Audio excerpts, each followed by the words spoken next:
এই শোনো না, আমাদের অন্ধবিশ্বাস চ্যানেলটি যারা এখনো সাবস্ক্রাইব করেননি, প্লিজ সাবস্ক্রাইব করে দাও। আর অল্প কিছু সাবস্ক্রাইবার হলে 1 লক্ষ পরিবার হবে। সবাই প্লিজ সাবস্ক্রাইব এবং বেশি বেশি শেয়ার করে দাও প্লিজ। একটা অচেনা নম্বর থেকে মেসেজ এসেছিল। জানি না এক ব্যক্তি কিনা। আমাকে দেখাও। মেহজাবিন ইতস্তত করে। তাকে পাঠানো প্রেমের আলাপ আরেকজনকে দেখাতে অস্বস্তি হচ্ছে। নিঃশান্ত তা বুঝতে পেরে আরো কঠোর সুরে বলল, আমাকে স্ক্রিনশট সহ সেই নম্বরটা পাঠিয়ে দেবে আজই। ভাববে না অনধিকার চর্চা করছি। তোমার ভাইয়ার অনুমতি আছে। শুভা সকলের থেকে আলাদা হয়ে নিজের জন্য কিছু শপিং করেছে। পরিবারের পছন্দে ভদ্রস্থ মুখ করে কেনাকাটার অভ্যাস তার নেই। তার উপর চাঁদের বুড়ির শাসানি তো আছেই।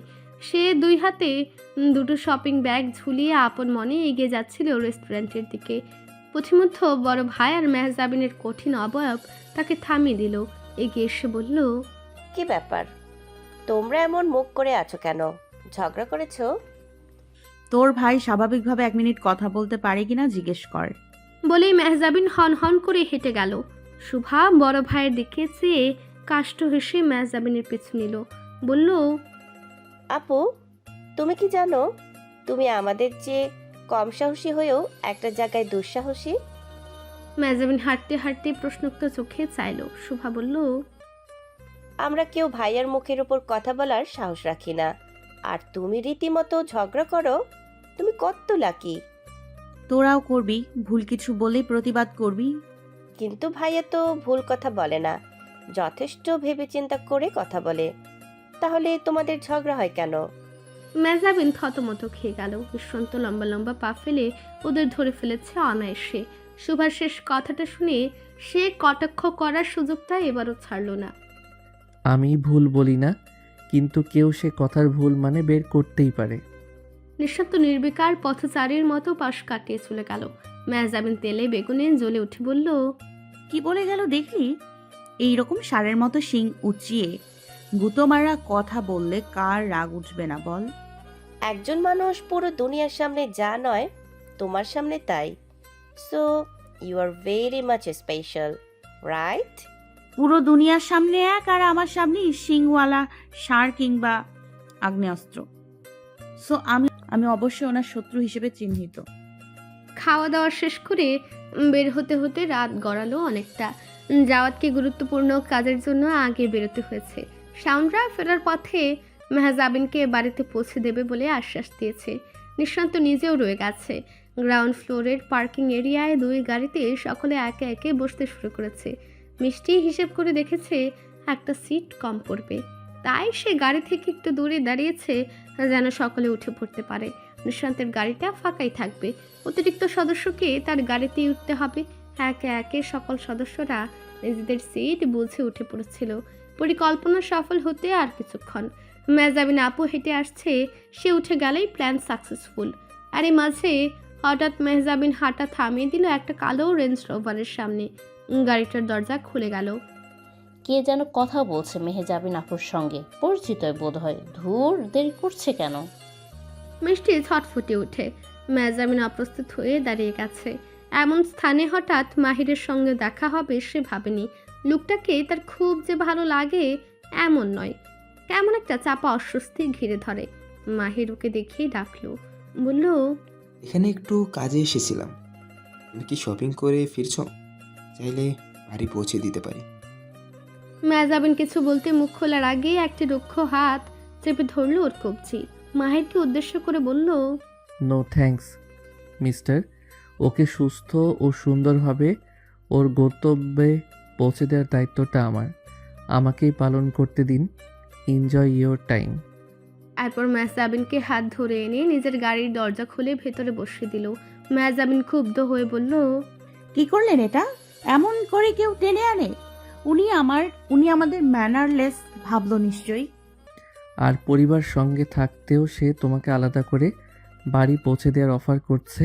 এটা খুব গুড ম্যানার। হয়তো উনি ভেবেছেন আমি একা। সে কত দূর কি ভাবতে পারে তা আমাকেই বুঝতে দাও। নিশান্ত ঠাস করে গাড়ির দরজা আটকে দিল। এরপর শাওনকে বলল মেহজাবিনের সঙ্গে এসে বসতে। মিষ্টি তখনও বাইরে দাঁড়িয়েছিল। নিঃশান্ত ওকে বলল, তুমি দাঁড়িয়ে আছো কেন? গাড়িতে ওঠো গিয়ে। মিষ্টি ব্যথিত হৃদয়ে তার বাবার পাশে গিয়ে বসলো। অন্যদিকে শুভা ও চাঁদনি বেগম গাড়ির জানালা দিয়ে পুরো ঘটনা অবলোকন করলো। শুভা ফিসফিস করে বলল, চাঁদের বুড়ি, আমি যা ভাবছি তুমিও কি তাই ভাবছো? তাই তো মনে হয়। নিঃশান্ত মেহজাবিনকে বাড়ি পৌঁছে দিয়ে জাওয়াতকে একটা নতুন তথ্য দিল। তার ধারণা মেহজাবিনের লোকেশন ট্র্যাক করা হচ্ছে।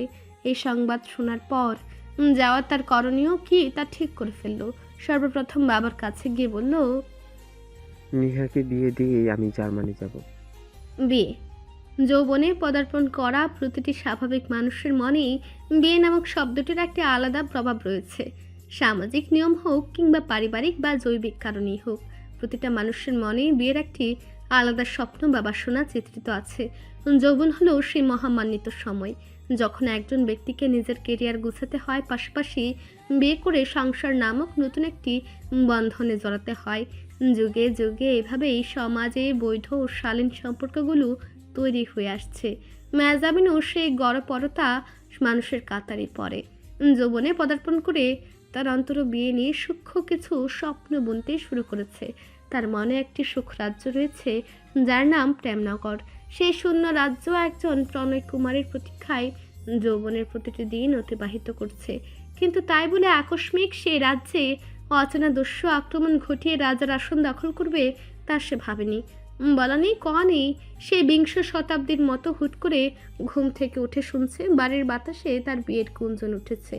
একবিংশ শতাব্দীর একটি আধুনিক উন্নত মনা পরিবারে দাঁড়িয়ে এহেন পরিস্থিতি প্রহসন নয় কি, যেখানে ভাইয়ার বিয়ের আনুষ্ঠানিকতা এখনো শেষ হলো না, সেখানে তার বিয়ের কথা উঠল ঠিক কোন কারণে মেহজাবিন জানে না।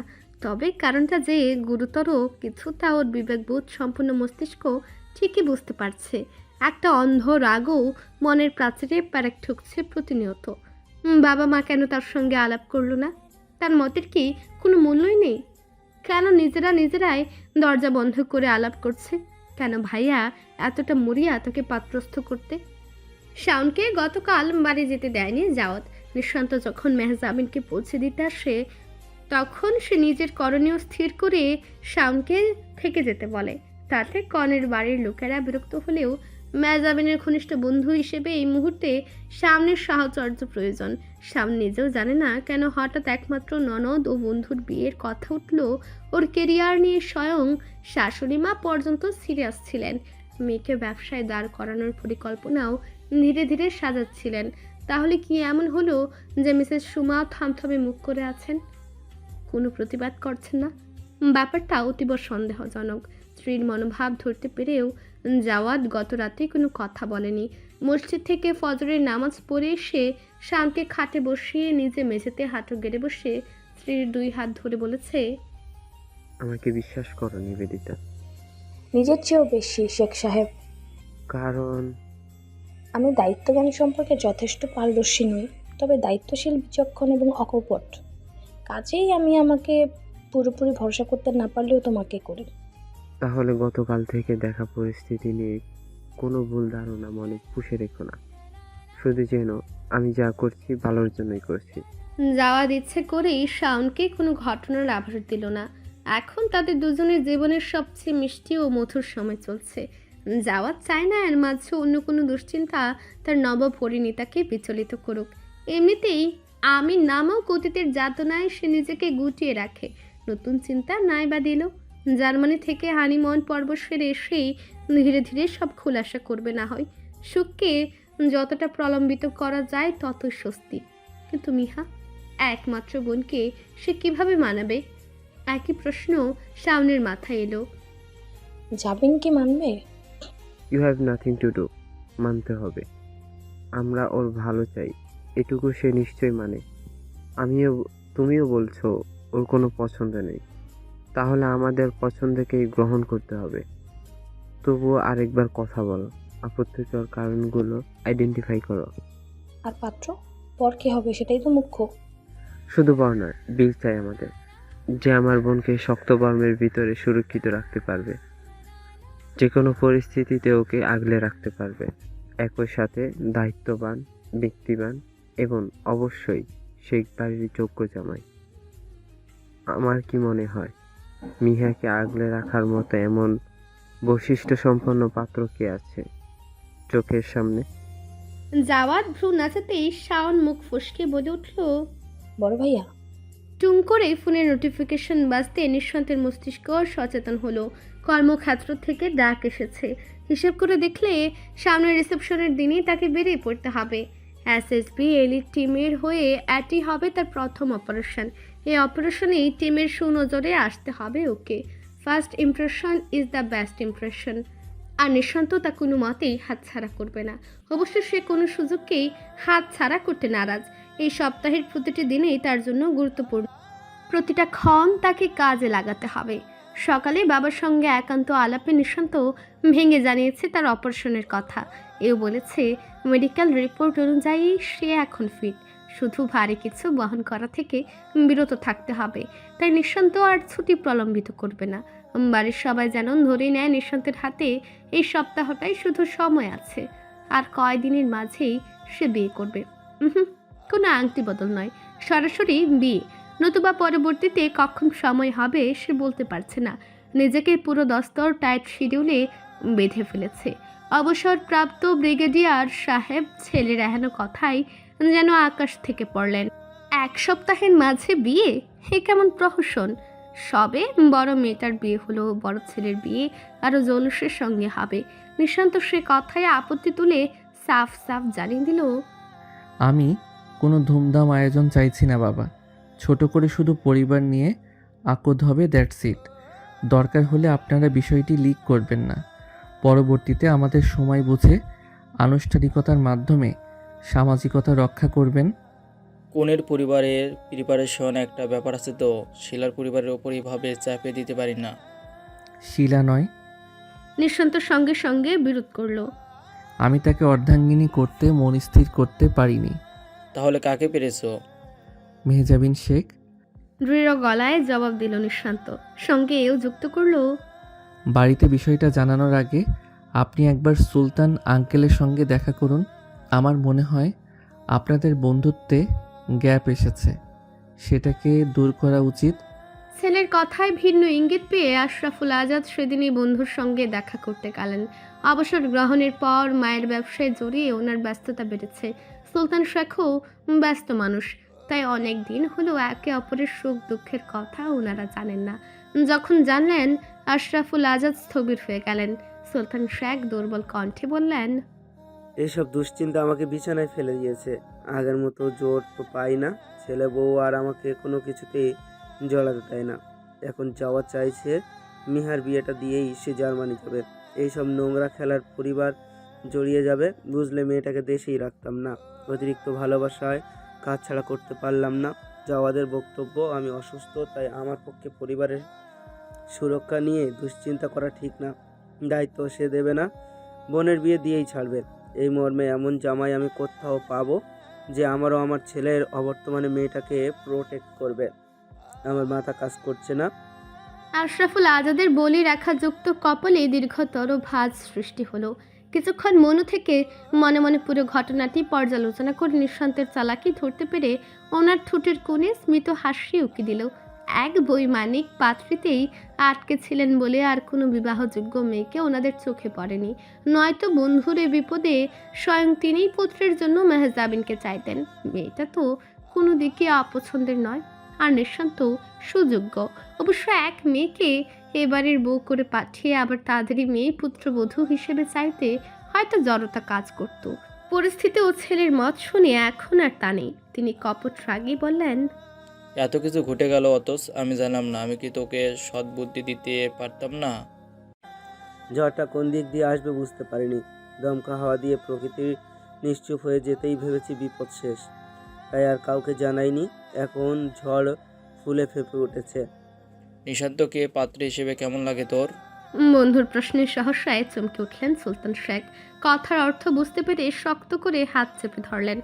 আশরাফুল আজাদ অপর হাত বন্ধুর হাতের উপর রেখে আশ্বাস দিয়ে বললেন, নিশান্তের বিয়ের জন্য আমরা প্রস্তুত ছিলাম। শাওনের পরে আয়োজন করে ফেলতাম। যদি আমার ছেলেকে তোর যোগ্য মনে হয় তাহলে অনুমতি দে। দীপশিখা তোর মায়ের সুরক্ষা দুর্গ হয়ে উঠবে। আমার ছেলে হবে তোর শরীয়ত সম্মত বডিগার্ড। সম্ভবত। আমার কি এমন বয়স যে এখনই বিয়ে করতে হবে? মেহজাবিনের খুবই টইটুম্বর মুখের দিকে চেয়ে শাওন ব্যঙ্গ করে বলল, এমনভাবে বলছিস যেন তোর ভাই আমাকে বাল্যবিবাহ করেছে। তা হতে যাবে কেন? তোর আর আমার বয়সের খুব তো ফারাক নেই। আমি যদি তোর ভাইয়ের সঙ্গে সংসার করতে পারি, তুই কেন পারবি না? আগের দিন হলে এখন 2 বাচ্চার মা হয়ে যেতি। বান্ধবীর রসিকতায় ভিজল না মেহজাবিন, বিরক্তি নিয়ে বলল, পার্থক্য তো এখানেই। আমার ভাইকে তুই ছোটবেলা থেকেই চিনিস। আমার ভাইয়ের মতো পাত্র মেয়েদের প্রথম পছন্দ। রূপে, গুণে, বুদ্ধিতে, ভালোবাসায়, ধৈর্যে তার জুড়ি মিলবে না। আমার জন্য তো এমন কেউ বসে নাই। আমিও যদি বলি এমন কেউ চোখের সামনেই আছে, শুধু তুই চোখের রাগে ঠুলি পড়ে আছিস বলে দেখতে পাচ্ছিস না। মেহজাবিন ফ্যালফেল করে চাইল এই মুহূর্তে বাড়ির সবাইকেই তার শত্রু বলে মনে হচ্ছে, স্বয়ং বান্ধবীকেও। সকলে একজোট হয়ে তাকে বিয়ে দিতে উঠে পড়ে লেগেছে। তাচ্ছিল্য করে বলল, কে সেই প্রিন্স চার্মিং যে আমার চোখের সামনে ছিল অথচ আমি দেখিনি? মেহজাবিন ড্রেসিং টেবিলের গায়ে হেলান দিয়ে দাঁড়িয়ে আছে। শাওন খাটে বসেছিল, সে উঠে দাঁড়িয়ে বান্ধবীর কাঁধ জড়িয়ে ধরে বলল, ইগোটাকে একটু সাইডে রাখ, শান্ত হয়ে ভাব। কেউ কি সত্যিই নেই? মেয়েরা নাকি ষষ্ঠ ইন্দ্রিয়ান প্রভাবে বুঝতে পারে কে তাকে পছন্দ করে আর কে করে না। তুই কি এমন কিছুই বুঝছিস না, নাকি না বোঝার ভান করে আত্মতৃপ্তি লাভ করছিস? তুই কি বলতে চাস শাওন? বলছি মাথা ঠান্ডা করে একটু। তুই তো বললি তোর ভাই কতটা বিবেচক মানুষ। সে যদি কোনো সিদ্ধান্ত নেয় নিশ্চয়ই ভেবেই নিয়েছে। জীবনের অনেক পরিস্থিতির জন্যই আমরা প্রস্তুত থাকি না, এরপরেও হয়ে যায়। আমরা যা চাই, যেভাবে চাই, সবসময় তা হবে না, এটাই বাস্তব। ও রূপকথার মধ্যে পার্থক্য। আর মানুষের সবচেয়ে ভালো গুণ হলো মানিয়ে নেওয়া। মানিয়ে নেওয়া থেকেই যদি ভালো কিছু হয় তবে আপত্তি কোথায়? আমিও কি নিজের মনের সঙ্গে যুদ্ধ করে তোর ভাইয়ের সঙ্গে মানিয়ে নিয়ে নিই? বেশ ভালো করেই নিয়েছি এবং এর জন্য নিজেকে ভাগ্যবতী মনে করি। তোর জন্য তোর বাবা মা ভাইয়া কখনো খারাপ চাইবে না, সর্বদা চাইবে তোর সুখ নিশ্চিত করতে। একটু ভাব, আমার রূপের রানী, ভাবনাতেই সফলতা, ভাবনাতেই ব্যর্থতা। মেহজাবিন ভাবতো, অবশ্যই ভেবে দেখতো, যদি মানুষটা ক্যাপ্টেন নাফি ও নাজাব নিঃসন্ত না হয়ে অন্য কেউ হতো। পাত্রের নাম শুনেই তার সর্বাঙ্গে 880 ভোল্টের ঝাটকা লেগেছে। শেষে ওই না কচু মিলিটারি বাবা আর কাউকে পেল না মেয়ের জামাই করার জন্য। কপালে হাত দিয়ে খাটে পা তুলে বসে পড়ল সে। জগতে এতই পাত্রের অভাব, নাকি আমি এতটাই বোঝা হয়ে গেলাম সবার কাছে? শাওন ওর কাঁদো কাঁদো মুখশ্রী দেখে ব্যথিত হলো। কৈশোর বেলা থেকে শাওনের বান্ধবীরা নোট কালেক্ট করার বাহানায় বাড়ি আসতো। ইনিয়ে বিনিয়ে নিঃসন্তের কথা জানতে চাইতো, ভাইয়ের চোখের সামনে ঘুর ঘুর করে মনোযোগ আকর্ষণের চেষ্টা করত। চাঁদনি বেগম শেষে বুঝে একদিন কড়া গলায় নিষেধ করলে নিঃসন্ত বাড়িতে থাকা অবস্থায় শাওনের বান্ধবীদের বাড়িতে আনা নিষেধ। উজ্জ্বল শ্যামলা বর্ণের নিঃসন্ত এখন পরিশ্রমের তেজে ঝলসে তামাটি বর্ণের হয়েছে। ধারালো চোয়ালের আকর্ষণ ও ব্যক্তিত্বের জলস দুই আগের চেয়ে দ্বিগুণ হয়েছে, গম্ভীরতাও হয়তো বেশি। তাই বলে সে কারো পাত্র হিসেবে অপছন্দের হবে শাওন মানতে পারে না। জাবিনের কাছে তার ভাই যেমন পৃথিবীর সেরা পুরুষ, শাওনের কাছেও তার ভাই সেরা। হয়তো জাওদের মতো শীতল ব্যক্তিত্ব নয় তার, উষ্ণতাতেও কি কম সৌন্দর্য নিহিত? শান বিরক্ত হয়ে বলল, তোর কি রকম ছেলে পছন্দ বল দেখি, তোর ভাইকে বলবো তেমনই খুঁজে আনতে। তবুও এটা বলিস না মানুষগুলো তোকে বোঝে না, বোঝা ভাবে। না, বোঝা যে ভাবে না সেটা মেহজাবিনের মনও বেশ ভালো জানে, কিন্তু রাগের বশে সব নেতিবাচক ভাবনাই মনে আসছে। উত্তেজনার সাময়িক বিরতি দিল সে। ঠোঁট টিপে নিবিষ্ট মনে ভাবার চেষ্টা করলো কেমন পাত্র তার পছন্দ। মস্তিষ্কেও কোনো রেফারেন্স দাঁড় করাতে পারল না। মেহজাবিন একটা কথা খুব মানে, ধর্মীয় আস্থার স্থান থেকে এসে এটুকু অবগত তার জোড়া আগে থেকেই নির্ধারিত, শুধু সাক্ষাতের সঠিক সময়ের অপেক্ষা করতে হবে। তাই সে কখনো কোনো রেফারেন্স দাঁড় করাতে চায়নি ভবিষ্যৎ স্বামীর জন্য। এরপর যদি আশানুরূপ না মিলে তখন দেখা যাবে সেই দুঃখ ও অশান্তিতে ভুগবে। এই ভেবে যে স্বামী কেন মনের মতো হলো না, তার চেয়ে তার শূন্য চাওয়ায় এমন একজন আসুক যে কিনা ওর মনে আকাঙ্ক্ষা তৈরি করবে, অনুভূতি সঞ্চার করবে, হৃদয়ে জ্বালবে প্রেমের প্রদীপ। তাই শাওনের প্রশ্নের আশানুরূপ উত্তর মেহজাবিন দিতে ব্যর্থ হলো। জানা নেই আমার, শুধু এটুকু জানি যাকে দেখলে আপন আপন লাগবে, যার সান্নিধ্যে হৃদয় শীতল হবে, সেই মানুষটা আমার ব্যক্তিগত পুরুষ হবে। আর তোর ভাইকে দেখলে আমার ডাকাত ডাকাত ফিল হয়। হৃদয় শীতল হওয়া তো দূরে, উল্টে গনগনে হয়ে যায়, মেজাজ নষ্ট হয় খোঁচা মারা বাক্যে। তার সঙ্গে সংসার করব নাকি যুদ্ধ? ডাকাত যে তোর মনটা ডাকাতি করতে পারবে না তার কি গ্যারান্টি? আর ডাকাত যদি এমন চার্মিং হয় তাহলে যুদ্ধ কিংবা সংসার দুইয়েই কিন্তু আনন্দ। মেজাবিন কোনো জবাব দিল না, মাথার চুল খামচে ধরে বসে রইল। শাওন হাল ছাড়ল না। মানুষ হিসেবে সে স্বামীর মতোই অগাধ ধৈর্য ও সংযমের অধিকারী। সহজে রাগেও না, হালও ছাড়ে না। ও আরেকটু ঘনিষ্ঠ হয়ে বসে বলল, শুন জাবিন ভাই, প্রতিটা মানুষের মাঝেই একাধিক সত্তা আছে। উদাহরণস্বরূপ তোর ভাইয়ের কথাই বলি, সে তোর ভাইয়ের হিসেবে এক রূপ, আমার স্বামী হিসেবে আরেক, কিন্তু উভয় রূপেই সে ভীষণ যত্নশীল, দায়িত্বশীল এক একজন মানুষ। অন্যদিকে কর্মস্থলে এই লোকটাই চৌখস, গম্ভীর, নিরস একজন ব্যবসায়ী। সে আমাকে যেভাবে আগলে রাখে বাইরের কোনো মেয়েকে সেভাবে রাখবে না, উচিতও নয়। বিয়ের আগেও কিন্তু জাওয়াদের সঙ্গে আমার কোনো মাখো সম্পর্ক ছিল না। আর 5টা সাধারণ ফ্যামিলির গ্যাদারিংয়ে কাজিনের মতো আচরণ ছিল আমাদের। সেই মানুষটাই যখন স্বামী হলো তখন বুঝলাম আমাকে সে কতটা ভালোবাসে। সামনে থাকলে চোখে হারায়, ঘুমের ঘরেও একটা হাত বাড়িয়ে আমায় খুঁজে নেয়। আমি যে মানুষটাকে নিয়ে কোনোদিন কিছুই ভাবতাম না, তার বুকে মাথা রেখে এখন পৃথিবীর সমস্ত সুখ খুঁজে পাই। বিয়ে জিনিসটাই এমন, পাষাণের হৃদয়ে প্লাবন আনতে পারে। তুই বড় ভাইয়া স্বামী সত্তাটাকে তো চিনিস না, তেমনই বউ হিসেবে কেমন হবি সেটাও জানিস না।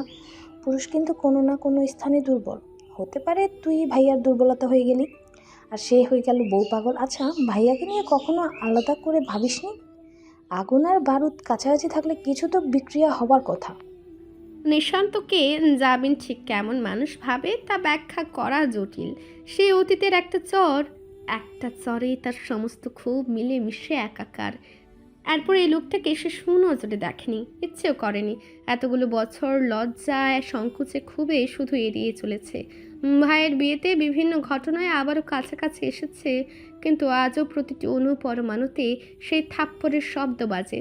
নিঃশান্ত কখনো পারবে সে অপমান ভোলাতে?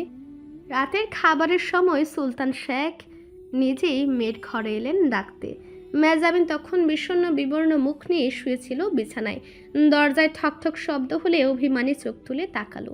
বাবাকে দেখে নম্র হয়ে উঠে বসলো, বলল, ভেতরে এসো বাবা। সুলতান শেখ ভেতরে প্রবেশ করে দরজা ফিরে দিলেন। মেজাবিন বুঝে ফেলল বাবা তার সঙ্গে কথা বলতে চায়। ও কিছু বলল না। সুলতান শেখ মেয়ের পাশে বসে ওর গালে পড়ে থাকা চুলগুলো সরিয়ে কানে গুজে দিয়ে বললেন, শরীর খারাপ নাকি মন? মেজাবিনের মন সকাল থেকে একের পর এক চিন্তায় ক্ষতবিক্ষত হয়েছিল। বাবার একটু স্নেহ পেতেই তার কি যে হলো, ঝরঝর করে কেঁদে ফেলল। বাবাকে জড়িয়ে ধরে অভিযোগ জানাতে কার্পণ্য করল না একটু। তোমরা আমায় ভালো থাকতে দিচ্ছ না বাবা, আমাকে দূরে ঠেলে দিচ্ছ। সুলতান সাহেবের বুকে চিনচিনে ব্যথা হয়। সন্তান এভাবে বুকের উপর কাঁদলে কোন বাবা শুইতে পারে? তিনি চোখ মুছিয়ে দিয়ে বললেন, ছোট্ট থেকে এখনো পর্যন্ত তোর জীবনে যতগুলো সিদ্ধান্ত নিয়েছি, বাবা কি তোর খারাপ চেয়েছে কখনো? তোর তাই বিশ্বাস? মেজাবি না বুধক মাথা নাড়ে। সুলতান শেখ পুনরায় বললেন, তাহলে এবার কেন আমার মা আমার উপর আস্থা হারাচ্ছে? বাবা অসুস্থ বলে কি মেয়ের জন্য ভুল সিদ্ধান্ত নিচ্ছে বলে ধারণা করছে? তোমরা আমাকে ধোঁয়াশায় রেখেছ, হুট করে কেন বিয়ের কথা উঠলো? কেন এত জলদি বিয়ের ব্যবস্থা করছো তোমরা? বাবার অবস্থাটা দেখেছিস, হুট করেই পৃথিবীর দুলে উঠল। ভাবলাম আমার দিন বুঝি ফুরিয়ে গেল, ছেলে মেয়ে আর কাউকে দেখতে পাবো না, অসমাপ্ত দায়িত্ব ফেলে চলে যেতে হবে। সৃষ্টিকর্তা অবশেষে নেয়ামতে আমি তোদের সবাইকে আবারও কাছে পেয়েছি। জানি না কতদিন এই স্থায়ী সব অসমাপ্ত কাজ সমাপ্ত করে যেতে হবে। আমার মেয়েটার একটা নিরাপদ ব্যবস্থা না করে কি আমি শান্তিতে শ্বাস নিতে পারবো? জাফরিনার কাছেই বা কী জবাব দিব আমি? তোর জন্মের সময় জাফরিনার অবস্থা এতটাই জটিল ছিল যে সে আমার হাত ধরে বলেছিল, ওর যদি কিছু হয়ে যায় আমি যেন 2 সন্তানকে রেখে এখন আমি দুর্বল হয়ে গেছি। আর একজনকে তো দেখে রাখার দায়িত্ব নিতে হবেই। তোর যুক্তিতে বুদ্ধিতে হয়তো আমার এই ভাবনাকে সেকেলে লাগছে, এখন ছেলে মেয়েদের জীবনে অনেক গুরুত্বপূর্ণ লক্ষ্য আছে। বিয়ে তাদের জীবনের সব না, কিন্তু জীবনে যদি নিরাপত্তাই না থাকে তাহলে বাকি সব লক্ষ্য অমূল্যক নয় কি? মেহজাবিন ভ্রু কুচকে চাইল। সুলতান শেখ জানেন মেয়েটি ভীষণ কোমলমতিও, তাকে বোঝাতে বুদ্ধির সঙ্গে আবেগটাকেও কাজে লাগানো যাবে। ওর মাথার হাত বুলিয়ে বলতে লাগলেন, আমার কাছে আমার সন্তানের নিরাপত্তা ও ভবিষ্যৎ নিশ্চয়তা সব। ধরে নে বিয়েটা তোর নিরাপত্তার একটা কারণ। 2 দিন বাদে যাওয়ার দেশ ছাড়বে, লম্বা সফর, ফিরেও সে ব্যস্ত থাকবে। আমি অসুস্থতায় দুর্বল হয়ে গেছি। আমি জানি তো আমাদের কত বিজনেস রাইভার আছে, কেউ চাইলেই আমাদের ক্ষতি করতে পারে। এই পৃথিবীটা বড্ড জটিল মা, এখানে স্বার্থের কাছে আপনজনও তুচ্ছ। আমি কোনো রিস্ক নিতে চাই না, আমার পরিবারের সর্বোচ্চ নিরাপত্তা নিশ্চিত করতে চাই। একজন দায়িত্ববান মানুষের কাছেই আমার প্রাণভোমরাকে তুলে দিতে চাই। আজ না হয় কাল বিয়ে তো তোকে দেবই। তোর নিজের কোনো পছন্দ থাকলে বল, আমি অবশ্যই বিবেচনা করে দেখব। আমার কোনো পছন্দ নেই। গম্ভীর গলায় উত্তর দিল সে। সুলতান শেখ যেন উত্তর জানতে নেই, মুচকি হেসে বললেন, তাহলে বাবার সিদ্ধান্তকে বিবেচনা করে দেখিস। নিশ্চিন্তকে আমরা ছোটবেলা থেকে দেখছি, ওর প্রফেশনাল ফিল্ডেও খোঁজ চালিয়েছি আমি। ছেলেটা সৎ, চৌকস, চরিত্রবান, কোনো ব্যাড রেকর্ড নেই। আমার একমাত্র মেয়ের জন্য তাকে সব দিক দিয়েই সেরা মনে হয়েছে। আমার মেয়ে তার কাছে নিরাপদে থাকবে, এটাই আমি বিশ্বাস করি। দীপশিকা তোর চেনা গণ্ডি, আমারও তো চেনা বলেই এভাবে ভরসা করছি। সেই গণ্ডিতে মিশে যেতে খুব বেশি সময় লাগবে না। মেয়ের বাবা একটা দুঃখ কি জানিস? মেয়ে কবুল বলে ফেলার পর তার জীবনের কোনো সিদ্ধান্ত তার বাবা আর একচেটিয়াভাবে নিতে পারে না। তখন মেয়ের গণ্ডিটায় আরও একটা পৃথিবী যুক্ত হয়। এই বিয়ের সিদ্ধান্তটাই বোধহয় আমার শেষ সিদ্ধান্ত হতে চলেছে। আমার মেয়ে আমার শেষ সিদ্ধান্তটা মেনে নেবে কিনা সেটা আমি তার বিবেক চেতনার কাছেই ফেলে দিলাম। এখন অভিমান ফেলে খেতে আয়। সুষ্ঠু বিবেচনা করতেও শরীর বল থাকা প্রয়োজন। কোনোদিন খাবারের সঙ্গে অভিমান করবি না। নিত্য প্রয়োজনের সঙ্গে অভিমান করা মানেই নিজেকে ঠকানো। সুলতান শেখ যেভাবে এসেছিলেন সেভাবেই চলে গেলেন। মেহজাবিন অনেকটা সময় স্থবির হয়ে বসে রইল। টানা পূরণে পর্যদস্ত মনকে সামলে নিয়ে চোয়াল শক্ত করে ফোনটা হাতে নিল। হোয়াটসঅ্যাপে ঢুকে মেসেজ করলো, আমি আপনার সঙ্গে সরাসরি কথা বলতে চাই। নিঃসন্তের বিয়ের সিদ্ধান্তে দীপশিখায় যেন বোমা ফুটেছে। দুজন মানুষ ব্যতীত বাড়ির সবাই তাতে বিস্ফোরিত হয়েছেন। যে দুজনের গায়ে লাগেনি তারা হলো চাঁদের বুড়ি এবং শুভা। তাদের ভাবখানা এমন যেন এ তো হাওয়ারে ছিল। আর সবচেয়ে বেশি আহত হলেন আফিয়া। ছেলের সিদ্ধান্ত তিনি কিছুতেই মানতে পারলেন না। শিলার পরিবারের সঙ্গে কি দারুণ এক সম্পর্ক ওনাদের। 2 পরিবারের ভাবটা এমন ছিল যে ইশারা পেলে নিঃশান্ত শিলার 4 হাত এক করবেন। সেখানে নিঃশান্তের ইশারা যে এমন কিছু হবে তা ওনারা কুসমিন কালেও ভাবেননি। আফিয়ার আগের বর্ষে বলেই ফেললেন, শিলার চেয়ে জাবিনকে কোন দিক দিয়ে যোগ্য মনে হলো তোর? নিঃশান্ত বিস্ময়ের সঙ্গে মায়ের দিকে চাইল। তোমার কাছে যোগ্যতার মানে কি? শুধু স্বনামধন্য চাকরি পাওয়া? অর্থবিত্ত যোগ্যতায় শেখ বাড়ি আমাদের চেয়েও এগিয়ে বলা যায়, তা ভুলে যেও না। আফিয়া ভুলেননি বলেই ওনার দ্বিধাটাও এখানে। মেয়ের বিয়ে উঁচু পরিবারে দেওয়াটা সব বাড়িরই বোধহয় ইচ্ছে, কিন্তু ছেলের জন্য সমানে কিংবা তার চেয়ে একটু কম হলেও অসুবিধা নেই। বেশি হলেই বরং আশঙ্কা থাকে মেয়েকে শাসন করা যাবে না, মেয়ে বাপের বাড়ির দাপট দেখাবে। আফিয়া তা সহ্য করতে পারবে না। শিলার পরিবার সেদিক দিয়ে মনের মতো। শিলার মা তো সারাক্ষণ ওনারই গুণগান করেন। এত বড় বাড়ির বউ হয়েও আফিয়া নিজের হাতে সংসার সামলান, সেসব শুনতেও আরাম। অন্যদিকে জাবিনের মায়ের স্থান দখল করা মহিলাটি তো নিজেই একজন ব্যবসায়ী। ওনার সঙ্গে আফিয়ার সাংসারিক আলাপটা ঠিক জমে না। শিরিন যেহেতু চাকরিজীবী, তাই তার সঙ্গে সুমার আলাপ জমে। আফিয়া প্রতিবাদ করে বললেন, শুধু চাকরিই নয়, মেয়েটা সব দিক দিয়েই ভালো। আমার আস্থা তৈরি হয়েছে ওর ওপর। তুমি যে মেয়েটাকে ছোটবেলা থেকে দেখেছো, তার চেয়ে যে মেয়েটাকে বছরে একবার দেখো তাকে বেশি আস্থাশীল মনে হলো। শিলা খুবই ভালো একজন মেয়ে। যার বিয়ে, যার সংসার, তাকেই পছন্দ করে করতে দাও না বড় বউ। জেদ করছো কেন? তোমার স্বামী কথা দিয়ে এসেছে, তোমার ছেলের মত আছে, এখানে আর কারোর কিছুর বলার থাকতে পারে না। তবু আফিয়া চোখে মুখে কি যেন হারিয়ে ফেলার আশঙ্কা। নিশান্ত একটি ছবি ধরলো ওনার চোখের সামনে, যেখানে দেখা যাচ্ছে শিলা ওয়েস্টার্ন আউটফিটে সেজে আছে, ককটেল পার্টিতে বন্ধুদের সঙ্গে মজে আছে, হাতে ওয়াইনের গ্লাসও দেখা গেল। চাঁদনি বেগম তা দেখা মাত্রই আভিজাত্যে টনটন করে উঠলেন। আমার আধুনিক যুগের দীপশিখা অতটাও আধুনিক হয়নি যে অশালীন পোশাকে ওয়াইন হাতে পার্টি করাকে এপ্রুভাল দেব। বাড়ির ছেলে মেয়েদের এমন শিক্ষা দেইনি আমি। কেউ করলে তাকে ঘাড় ধরে বের করে দেব। সেখানে বৌমা না তো অসম্ভব। শুধু এটার জন্য আমি ওকে খারাপ বলতে পারবো না দাদি। শিলা ভালো মেয়ে, এই নিয়ে আমার কোনো দ্বিমত নেই, বাট নট মাই টাইপ। এতটা স্বাধীন চেতা আমি হতে পারিনি, পারবো না। বিয়ে সংসার নিয়ে আমার কিছু ব্যক্তিগত চাওয়া আছে, যেগুলোর সঙ্গে শিলা ম্যাচ করবে না। বিয়ে যদি করি সংসারটা আমি মন দিয়ে করব। তবুও তোমাদের যদি আপত্তি থাকে তাহলে আমি মেনে নেব। সেক্ষেত্রে পুনরায় মন স্থির করতে আমার সময় লাগবে, কাজের ব্যস্ততাও বাড়বে। কবে বাড়ি ফিরবো তার গ্যারান্টি দিতে পারবো না।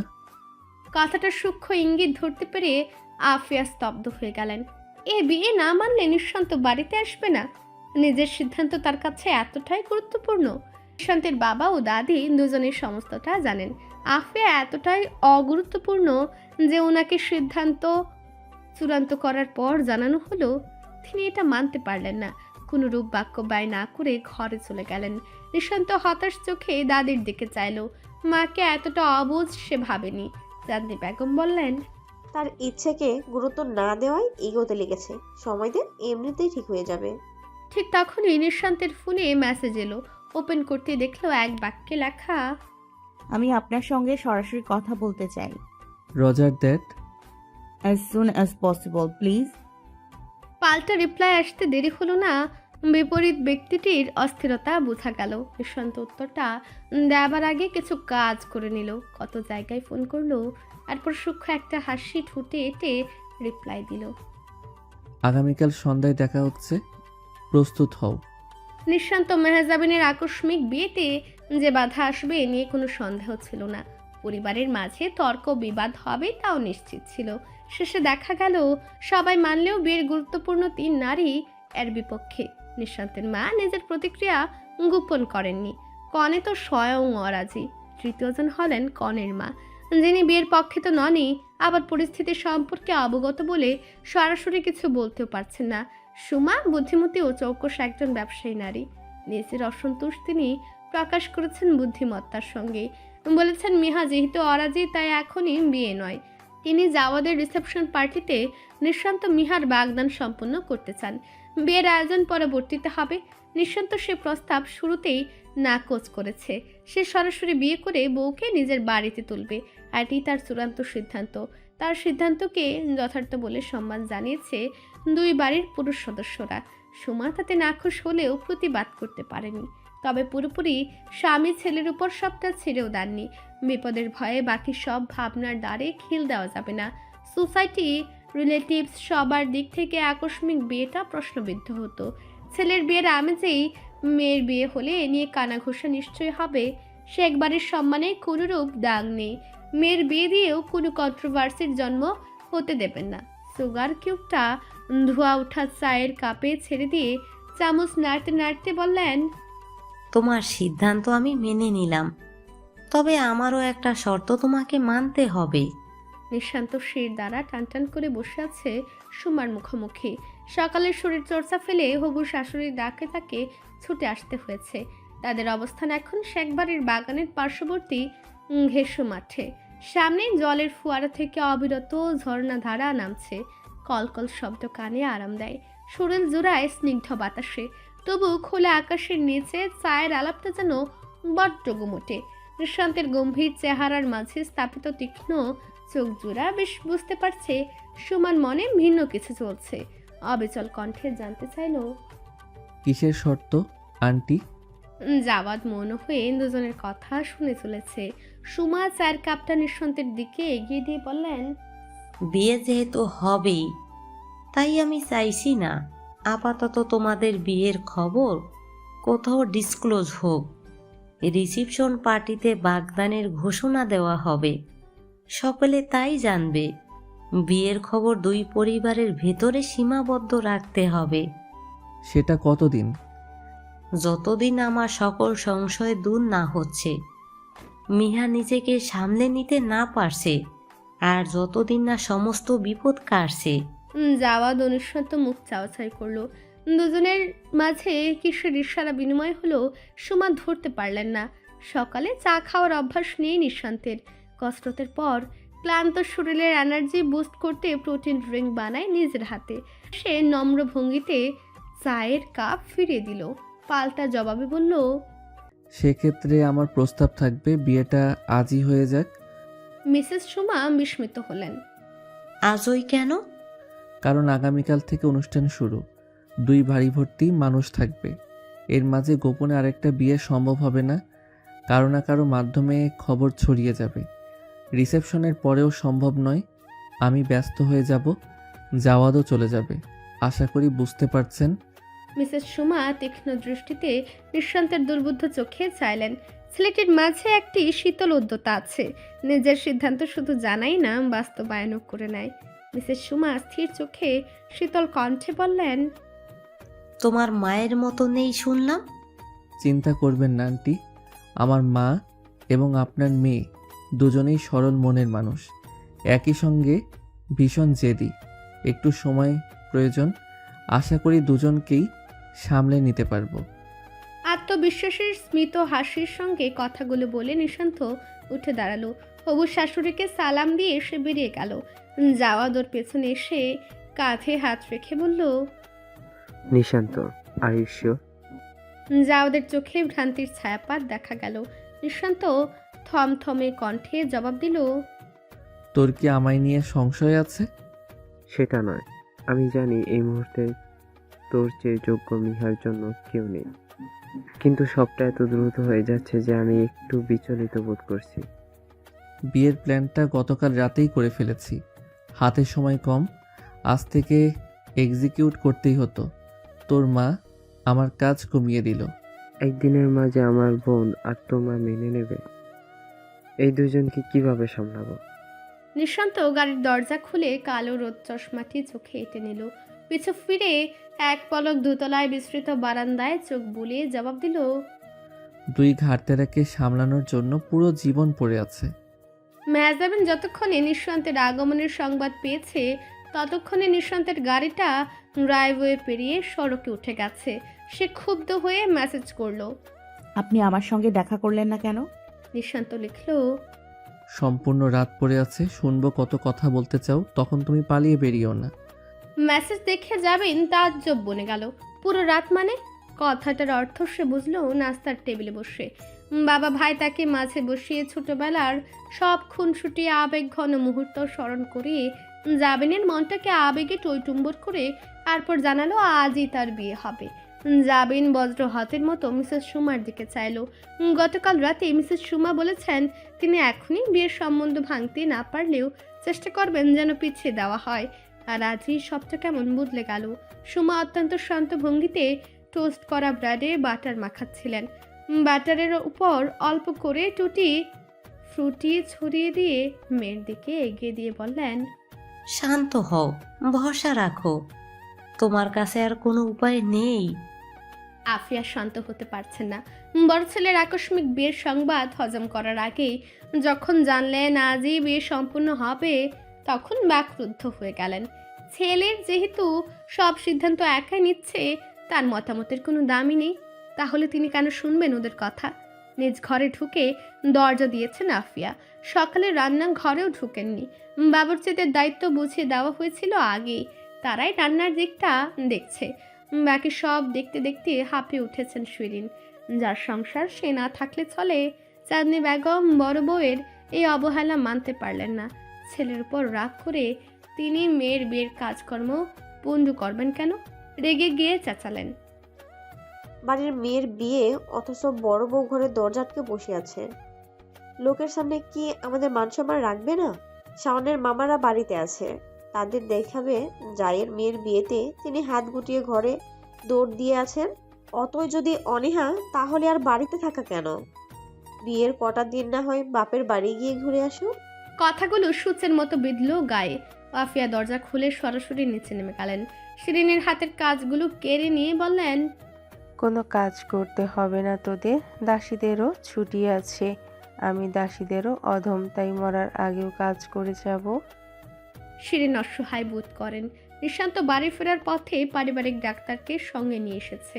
সে খেয়াল করেছে গতকাল রাত থেকেই মায়ের প্রেশার ওঠানামা করছে। মাকে প্রায় টেনে নিয়ে সোফায় বসালো সে। বলল, উৎসবপূর্ণ বাড়িতে কর্ত্রী অসুস্থ হওয়া মানে সকলের ভোগান্তি। আগে সুস্থ হও, পরে কাজ করবে। হ্যাঁ, কাজই তো করে যাব জীবনভর। এ বাড়িতে আমি কাজ ছাড়া কেউ না, তোরা ভাবিস না, সব দায়িত্ব পালন করব। নিশান্ত, তোর মাকে বলে দে, সে যদি মেয়ে ভেবে শাওনের বিয়ের তদারকি করতে না পারে তাহলে তাকে দাসী হিসেবেও দয়া দেখাতে হবে না। আমার নাতনির জন্য কাজের লোকের অভাব হবে না। নিশান্ত ডাক্তারের সামনে কিছুই বলল না। প্রেসক্রিপশন বুঝে নিয়ে ডাক্তারকে বিদায় দিয়ে মাকে ঘরে নিয়ে গেল। খাটে বসিয়ে দিয়ে নিজেও বসলো পাশে। ধীর সুরে বলল, নিয়মিত ভালোবাসার গল্প শুনতে এবং পড়তে আমাদের অন্ধবিশ্বাস চ্যানেলটি সাবস্ক্রাইব করে পাশে থাকা বেল আইকনটি ক্লিক করুন। ধন্যবাদ সবাইকে।